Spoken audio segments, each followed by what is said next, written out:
Yo, what is going on YouTube? I am Germ here. Today we have a little bit different of a story to talk about, but it is still very, very applicable to LOL Esports. It is still very, very applicable to the LCS. This is some drama or a little bit of news, controversy, whatever, surrounding some old faces, but some familiar names. We're talking about Imaqtpie and Shifter and what has happened with them recently grinding solo queue and, attempting to get into Champions Queue, and this does not just affect them. This is not just about them. This is about many other players, former professionals, solo queue grinders, content creators, all this stuff. That's what we're going to be talking about today. But first, a word from today's sponsor, which is, of course, Prize Picks.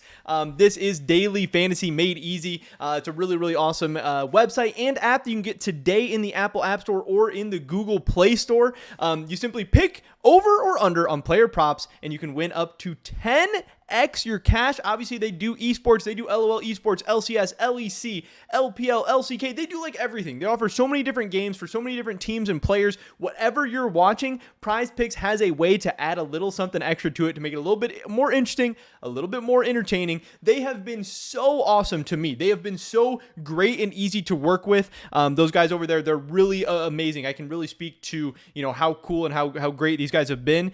So I would definitely appreciate a ton if you guys checked out the first link in the description below to get signed up, make some of your own picks. Prize Picks is actually going to match your first deposit up to $100. And you helping them out, trying it out, help support me a ton as well. So I would appreciate that. Thank you so much for Prize Picks. Check them out. With that being said, let's get right into this. What we're talking about today is this article from .esports. And this is something that had come up a little bit this past week, maybe even the last couple of weeks. I know this came up a lot last split, but, Riot, the LCS, whoever was talking about, hey, maybe we'll expand Champions Queue a little bit more into the future. Maybe we'll start branching it out. We'll get some more people in there. We were just kind of waiting to see. And I had heard at least on Twitter about some other people who were kind of upset about the whole situation, were demoralized. But I appreciated that Dot wrote this article because it makes it easier for me to have all the information in one place and, to give them a little shout out as well. So this article comes from Ethan Garcia. Shifter and Imaqtpie denied access to League's Champions Queue. So this came up on the Trash Talk podcast with Doublelift, but this article says 2 former pro players were denied entry into Champions Queue despite grinding to Challenger, causing them to quit the game they had played for so long. Now, obviously, Imaqtpie, Shifter, these were once professional players, once pretty decent professional players. I know Shifter maybe didn't end his LCS run all that great, but Imaqtpie was definitely, a pretty solid pro there for a while, and they've both been solo queue grinders and high-ranking solo queue grinders for many, many, many years. Now, again, as of late, last couple of seasons, they've kind of waxed and waned a little bit. They've, maybe not been grinding as much, not been playing as much. They've been doing other games, other stuff. You can't blame them. They've been playing League of Legends for, 12 years at this point, 13 years, something ridiculous. But Champions Queue, new, exciting, players with that competitive itch who can't play competitively. This was something interesting for them. And then also, it's just something different rather than grinding the same old solo queue, same old players, all that stuff. The voice comms are also really, really cool. The fact that they can maybe even help the LCS as a region get better, give back to the region that's given them so much. And of course, it's also content opportunities. And that's where we get into a little bit of the slippery slope. I get maybe where Riot or the LCS or whoever is a little bit concerned. But let's get into the rest of this. Shifter recently revealed on Doublelift's podcast that he and fellow streamer Imaqtpie had their Champions Queue applications denied by Riot Games, despite both players being within the correct ELO range to qualify.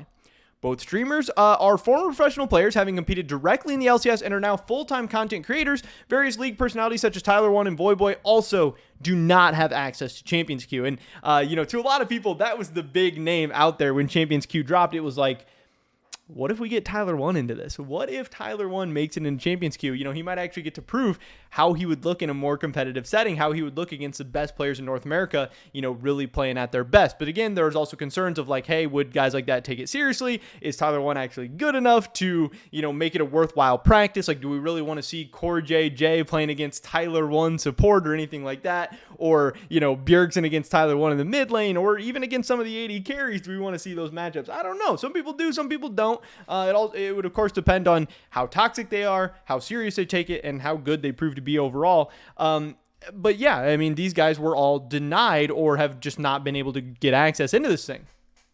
Shifter said, mine and Qt's apps got declined, and then we just went to go play Valorant. Scara explained that they grinded their way to Challenger to get into the Champions queue before their applications were denied. Before this podcast, neither Qt nor Shifter had discussed not getting into the queue. Again, they didn't really even think that this was a possibility, I guess.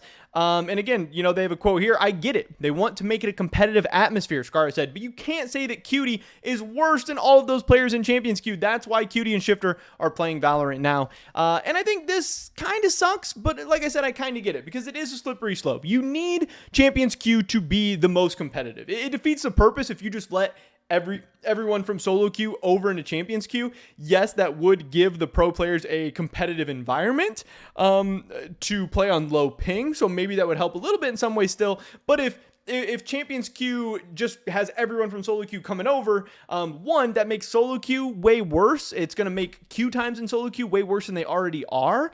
But it also, starts to defeat the purpose a little bit. And then you definitely have to worry about the slippery slope of content creators coming in. Are they going to play off meta? Are they going to play an exciting, interesting style? Are they actually going to be playing just to win, just to improve? Obviously, they are not professional players anymore. They're not necessarily caring about improving every single game. They would maybe be worried about content or having fun or just having a good time overall, or maybe they're talking to chat, who knows. Now, I do think that former professional players have much more leeway than a guy like, Tyler 1 or something like that. I think they should maybe get an opportunity to at least play in Champions queue. Then maybe if they prove to have too low of a win rate, or if they're abusing things, or if they're not taking it seriously, if they're doing a bunch of weird stuff, lowering the overall environment, you could just remove them, because there is some definite positives to this whole thing. One, if better content does come out of it, if people want to see, how these guys do, that could be great. More eyeballs in League of Legends, I think overall could be good. Also, more good players. If Imaqtpie would not be the worst player in there, if Shifter or, whoever wouldn't be the worst player in there, maybe you want to have them in there. Maybe you want to raise the overall practice and level of these things, because like they said, they probably wouldn't be the worst players in there. There's some academy players. There's some amateur players for some not so great amateur teams that make it into this thing that definitely lower the overall level. Now, yes, there is an MMR system and everything in place, but also one of the big issues that a lot of people have been talking about recently, and this even happened towards the end of Spring Split, was as teams started losing, as teams started getting knocked out of the playoffs or not even making playoffs, and just in general, even throughout the year, depending on what time you played, Champions queue times were very different. Sometimes certain players, it's taken them 15, 20, 25, 30 minutes to get a game in, because certain positions don't have, they don't want a ton of autofill going on, obviously. If this is to get better at your position, it would kind of defeat the purpose if you're autofilled. So they have certain players in certain positions having to wait extra long to get into games, some positions being able to queue up and get into games right away. So maybe if you increase the player pool a little bit, again, with players that are good enough or have the credentials or whatever to play, it could help lower those queue times, and it could get a lot of these guys extra games in. If there's players who want to be playing games, who are queued up to play games, I think it's better, even if the game quality suffers a little bit. I think in a 30-minute span, I think you'd rather play a little bit worse game than no game at all. And like I said, if these players prove to not be good enough, or they prove to lower the overall quality experience, whatever, you can always remove them. You can always revoke them. But just to deny them in the first place feels a little bit bad, especially when guys like Qt, like Scara, like Shifter, they built up the LCS, at least in some part, to what it is today. Imaqtpie was one of the most popular professional players. He was one of the biggest streamers. He has done so much for League of Legends, and now they have this cool new tool that comes out, and he just wants to play it a little bit. He wants to try it out. He wants to see if he can add to it. And he doesn't even get the opportunity. Again, I understand the argument of declining him, but I do think that some of these guys should get an opportunity, should get a chance. I don't know. I think overall it would be okay, but I would love to hear your guys' thoughts and opinions as well. That's pretty much it for this video today. Definitely drop a like if you did enjoy it. I would appreciate that so much. Leave a comment down below letting me know what you guys think. This is a close one for me. I'm not really sure which side of the fence I'm on, so let me know. Let me know if I'm way off, if I'm right, I'm wrong. I don't know. Where do you think they should draw the line? How should they draw the line? Who would you like to see in Champions queue? Who would you like to see, kept away from Champions queue? I mean, to me, it's kind of crazy that RJS can be in there, but, Qt can't. I don't know. But like I said, pretty much it for this video today. Hopefully I catch you guys in the next one. But until then, peace.